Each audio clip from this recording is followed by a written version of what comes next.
নমস্কার, রেমিস টিউটোরিয়ালে তোমাদের অনেক অনেক স্বাগত।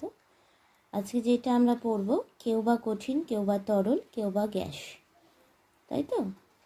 পরের দিন দিদিমণি এসে প্রশ্ন করলেন, আফতাব, কাল মাঠের ধারে লোকটি কি বিক্রি করছিল বলো তো? আফতাব বলল, গ্যাস বেলুন দিদি। বড় লাল রঙের বেলুনটা কি ভালো, আমার খুব কিনতে ইচ্ছে করছিল। দিদিমণি বললেন, আচ্ছা আচ্ছা, বুঝেছি। এখন তুমি বলো তো বেলুনের মধ্যে কি থাকে? আফতাব বলল, এক রকমের গ্যাস, তবে কি গ্যাস জানি না। রাজেশ, যদি বেলুন ফেটে যায় গ্যাসটা কোথায় যাবে? রাজেশ বলল, বেলুন ফাটলে গ্যাস কি আর থাকবে? সে তো ছড়িয়ে যায়, চোখে অবশ্য দেখা যায় না। রুকসানা বলল, আমি দেখেছি, মশা মারার জন্য ধোঁয়া দেই, সেটা ছড়িয়ে পড়ে, বুকে গেলে কাশি হয়। রাজেশ বলল, ধূপের ধোঁয়া, উনুনের ধোঁয়াও তো ছড়িয়ে পড়ে। অরুণ বলল, নর্দমায় ব্লিচিং পাউডার দিলে কি একটা গ্যাস বেরোয়, নাক চোখ খুব জ্বালা করে। তোমরা সকলেই ঠিক বলেছ, ধোঁয়ার মধ্যে অনেক রকম গ্যাস মিশে থাকে, খানিকটা গুঁড়ো গুঁড়ো জিনিসও থেকে যায় অনেক সময়।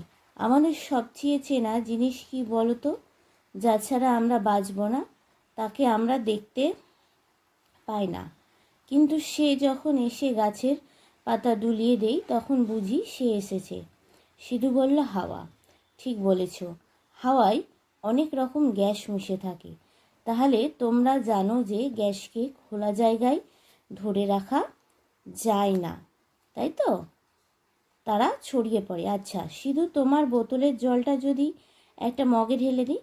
আচ্ছা, প্রথমে আমরা গ্যাসের কথাটা আসি। তাহলে প্রথমেই কি বলেছে?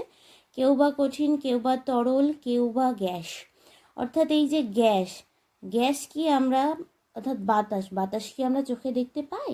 চোখে দেখতে পাই না। বাতাস আমরা কি করতে পারি বলো তো? অনুভব করতে পারি। তাই বাতাসেই তো গ্যাস থাকে, বিভিন্ন ধরনের গ্যাস মিশে থাকে, সেগুলো আমরা কোনো সময়ই চোখে দেখতে পাই না। আমরা তাকে কি করতে পারি?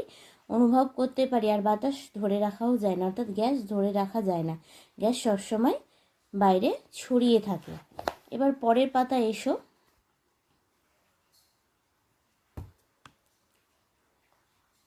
সিধু বলল, আমাদের 3 রকম দেখতে 3টি মগ আছে, তার কোনোটাই দেবেন?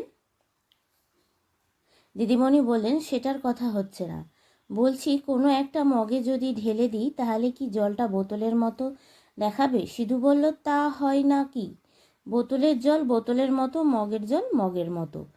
তার মানে তুমি বলছো যে এক এক রকমের পাত্রে জলকে এক এক রকম আকার দেখাবে? সিধু বলল, হ্যাঁ তাই জলের বদলে দুধ, সর্ষের তেল, ডিজেল, পেট্রোল বা কেরোসিন নিলেও কি তাদের পাত্রের মতোই দেখাবে? অরুণ বলল, হ্যাঁ তাই তো হবেই, ওরা যে গড়িয়ে যেতে পারে, খুব দরকারি কথা, গড়িয়ে যেতে পারে। রাজেশ বলল, ইট রেখে দিলে যেমন দেখতে ছিল তেমনি থাকে, জলের মতো ছড়িয়ে পড়তে পারে না। ঠিক বলেছ, ইট, কাঠ, লোহা, বালি, মাটি, প্লাস্টিক, কাঁচ, এদের সব নিজস্ব নিজস্ব আকার আছে, এদের আমরা বলি কঠিন।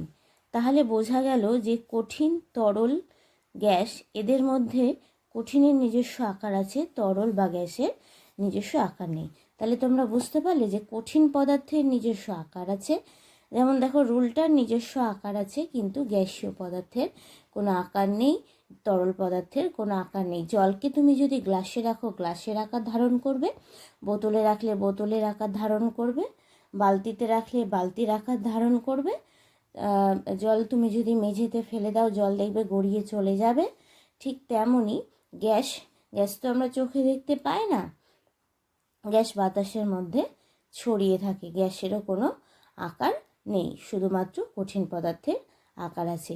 তাহলে তোমরা বুঝতে পেরেছো। ধন্যবাদ।